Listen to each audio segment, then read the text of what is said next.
I'm Erin Rosales. Just wanted to do a little bit of a follow-up on the previous video I'd done with regard to attending conferences and how to get the most out of them.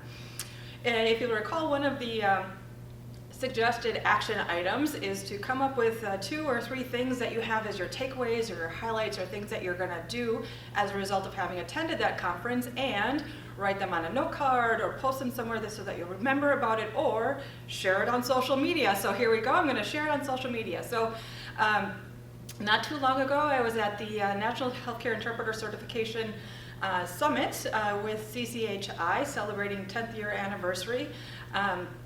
So I just want to share some of the highlights that I had from that experience, from that event.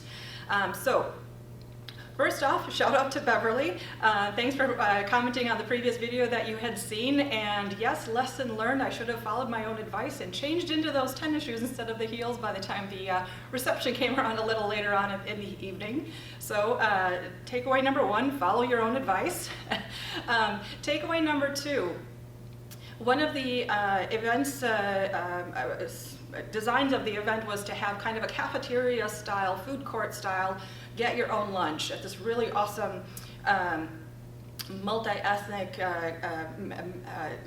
food court. I'm not really sure how else to describe it. So anyway, so you get your lunch and then you go find a tray or a table to sit down at, and you don't know necessarily who you're going to be sitting with. There's people from all over the city there, in addition to the conference attendees. So a couple of things happened during that lunch period.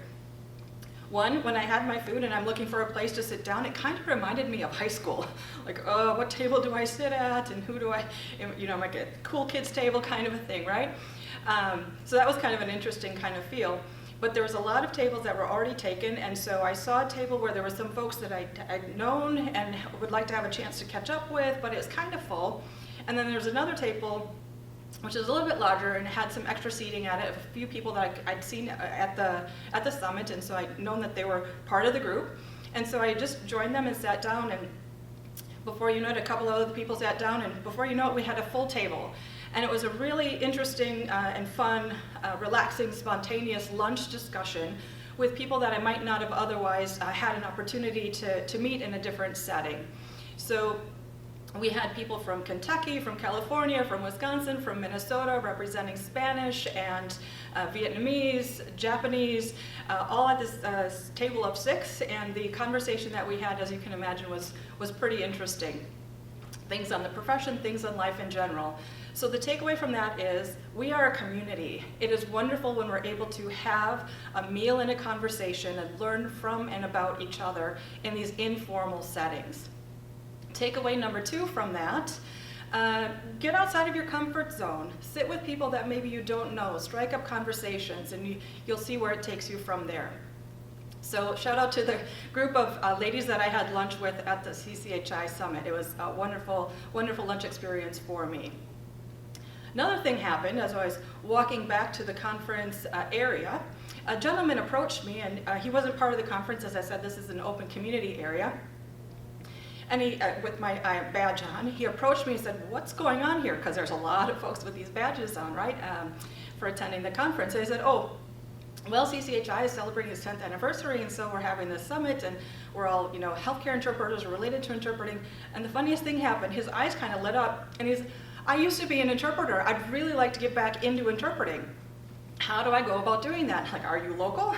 "I sure am." "Well, you're in the right place in Minneapolis to want to get back into interpreting." So we had a really brief touch point, a really brief conversation there. So take away from that, you never know who you're going to meet on the street or in public areas as well. And be prepared and ready to kind of point people in the right direction, because we definitely want to inspire and nurture and encourage people who are interested in becoming interpreters.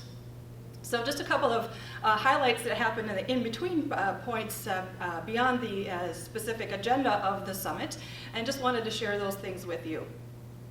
So now you're maybe also wondering, well, I didn't get to go to the summit, so how can I see what was happening? Back channels, my friends, back channels. Find the hashtag for the event and see what's going on the Facebook or Twitter feeds.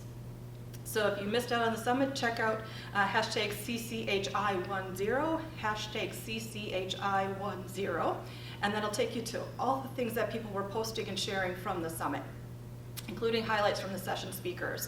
Happening now is the ATA annual conference, the American Translator Association annual conference, and the hashtag for that is hashtag ATA60.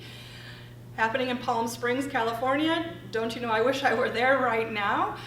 Can't make it there, so I'm following the hashtag in the back channel there and taking some highlights and learnings as well. So that'll wrap up my thoughts and ideas that I wanted to share with regard to attending a recent conference and planting some ideas and see as to how you can tap into conferences even when you can't necessarily attend. So share your thoughts. What are some of your highlights from recent conferences, or what are some of your tips on how do you tap into some conferences when you don't maybe have a chance to travel and attend them in person? Looking forward to hearing what you have to say. Talk to you later. Also, another thing to keep in mind or to take away from me from the conference was acknowledging and recognizing that I didn't get to do everything that I'd wanted to do. There were people present there that I connect with regularly on a remote basis and hardly have any time to be in person with. And there's other people who I hadn't seen in many years or had any chance to really catch up or have a long, in-depth conversation for a long time, and sure would have loved to have done that as well. It simply wasn't possible. So another takeaway, know that the conference and symposiums, whatever event you're going to, has a limited time frame. So you might have a long list of things that you'd like to get done, or your wish list of things to achieve during the conference. You might not be able to get it all in. So be comfortable with that, and just know that if you didn't check off all your to-dos and wish list items for a conference, it must have been a pretty neat event. Thank you.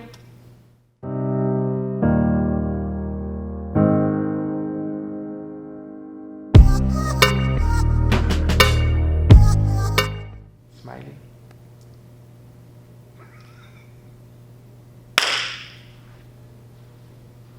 Hello and welcome. No? Okay. Sorry.